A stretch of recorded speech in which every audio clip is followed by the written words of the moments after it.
Vamos lá, pessoal. O objetivo desse vídeo é a gente apresentar a interpretação do Roberto Campos, a interpretação monetarista sobre as causas da inflação brasileira na década de 60. Um diagnóstico monetarista acerca da inflação brasileira na década de 60. De maneira geral, o diagnóstico monetarista, né, como a gente sabe, ele tem como um elemento explicador central a insuficiência crônica de poupança, né? A ideia de que a insuficiência de poupança levaria, de alguma maneira ou de outra, a um excesso relativo de demanda e, numa economia marcada por características desenvolvimentistas, você teria uma atuação do Estado no sentido de se fomentar o crescimento para além das possibilidades estruturais da economia, né? E, além disso, distorcendo preços relativos, que agravaria o processo, certo? A ideia de que o Estado utilizaria de políticas expansivas de créditos e déficits fiscais para reacelerar o crescimento econômico, para além das possibilidades da economia, o que geraria, o que se materializaria em desequilíbrios globais entre oferta e demanda, e assim causariam a inflação. Ok. Roberto Campos falando. Olha, a inflação, ela poderia até ser funcional no curto prazo, né? Curtíssimo prazo, uma vez que ela levaria a uma poupança forçada, dado que ela tem uma capacidade de viabilizar a concentração de renda, por sua vez, está associada a uma poupança forçada, certo? Que era um elemento importante para se entender a capacidade de crescimento da economia na perspectiva monetarista. Ok. O problema é que esses benefícios de curtíssimo prazo, na verdade, se esgotariam muito rapidamente e se materializariam em diversos outros desequilíbrios, né? Levariam, uma vez que associados a uma aceleração do crescimento para além das possibilidades da economia, a uma tendência de insolvência externa, uma tendência de deterioração das contas externas, dado que estaria associada, no caso brasileiro, no caso latino-americano como um todo, ao avanço da industrialização por substituição de importações, ou seja, estaria associado a uma tendência de aumento do volume, não do coeficiente, mas do volume das importações para completar a estrutura produtiva doméstica. Também estaria associada a um desestímulo, uma ideia que é cara às leituras monetaristas, né? Um desestímulo à poupança doméstica, teria um desestímulo à poupança, dada a configuração da política monetária, da política fiscal em questão, e faria com que os recursos da economia num cenário de inflação se direcionassem para atividades, para áreas com capacidade de viabilizar a reserva de valor, dada a aceleração inflacionária. Ou seja, você distorceria a alocação relativa, não necessariamente em direção a atividades, pensando no médio prazo, produtivas, o que barraria ou limitaria o potencial de crescimento da produtividade, investimento, mão dupla, né? E desenvolvimento, né? Então, logo, o cenário adequado seria uma política de estabilização, reequilíbrio dos preços internos, estabilização convencional, né? Reequilíbrio e estabilização do balanço de pagamentos, fomentar a poupança interna, atrair capitais internacionais de maneira complementar e aí avançar no ciclo, né? de maneira geral. Olhando mais especificamente para o caso desenvolvimentista, né? A ideia é a seguinte, olha, o Roberto Campos vai fazer um diagnóstico que é o seguinte. Olha, a inflação, ela é, sim, inerente ao desenvolvimentismo, só que em outros termos do que quando comparado ao que a gente discutiu antes na leitura estruturalista, né? Ela é resultado das diretrizes do desenvolvimentismo.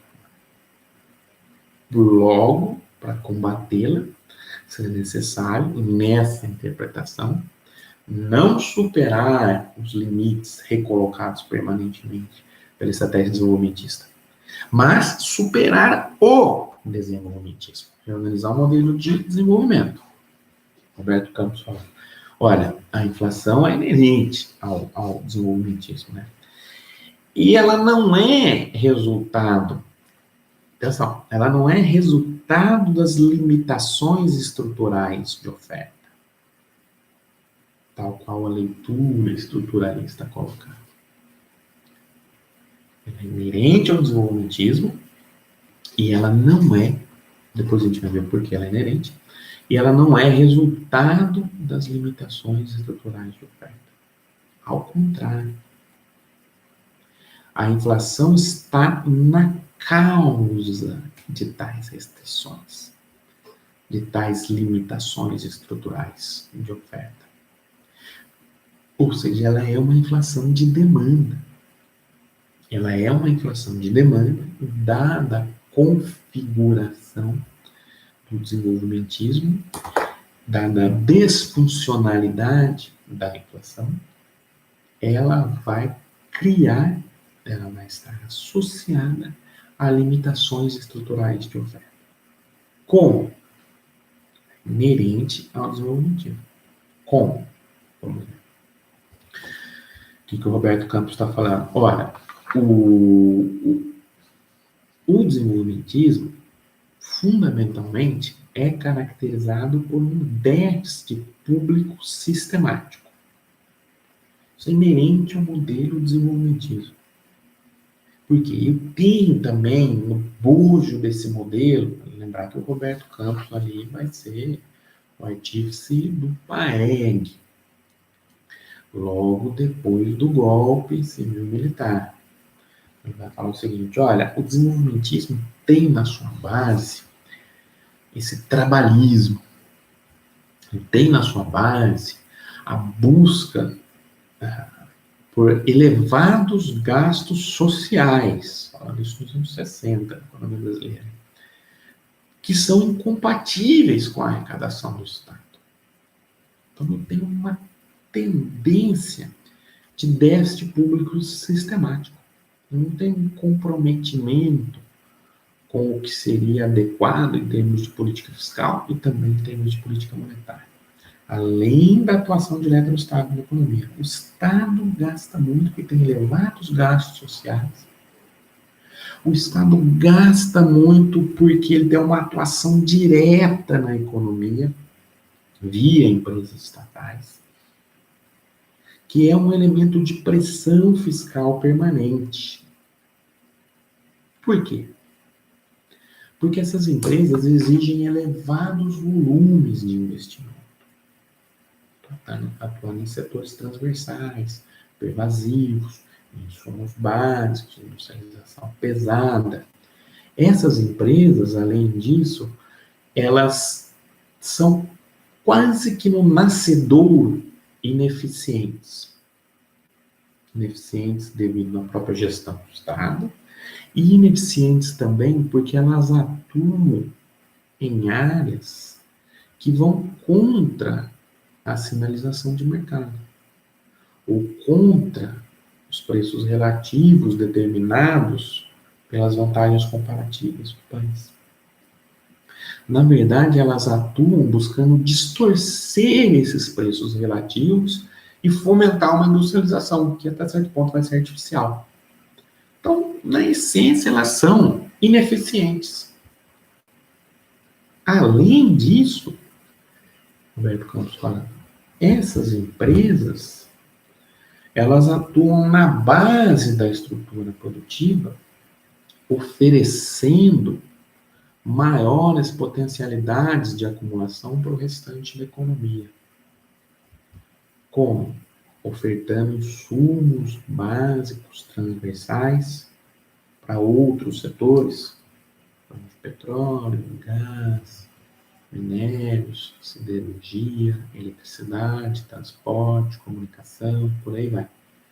Tudo que é fundamental para a cadeia produtiva, de diversas áreas, essas empresas operam oferecendo esses serviços com tarifas subsidiadas. Por quê? Para garantir a distorção de preços relativos em prol do investimento da industrialização e fomentar a transformação estrutural em outros setores. Então, o Estado está oferecendo indiretamente subsídios para outros setores. Ou seja, elas são ineficientes, porque elas nascem ineficientes de onde que elas atuam, elas distorcem preços relativos, elas oferecem muitos volumes de investimento,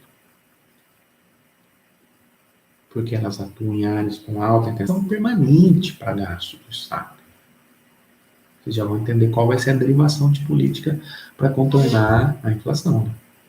Isso somado ao gasto do Estado sistemático com gastos sociais. Entendendo a inflação na perspectiva do Roberto Campos. Talvez o maior economista liberal brasileiro, né? De todos os tempos. Além disso, olha como a inflação é inerente ao desenvolvimentismo. Logo, a derivação de política vai ser romper com o trabalhismo desenvolvimentista, né? O Estado atua fomentando o crédito em políticas deliberadas de expansão do crédito. Políticas expansivas de crédito, tudo bem.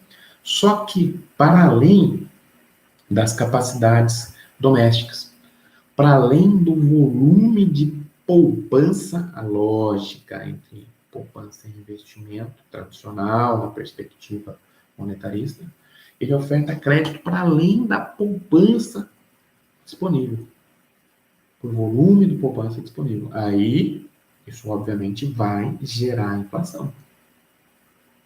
Mais ainda, o Estado desenvolvimentista, ele atua no mercado de câmbio com controles cambiais de diversa natureza, buscando incentivar, viabilizar a importação de máquinas e equipamentos, buscando distorcer preços relativos para incentivar a ISI.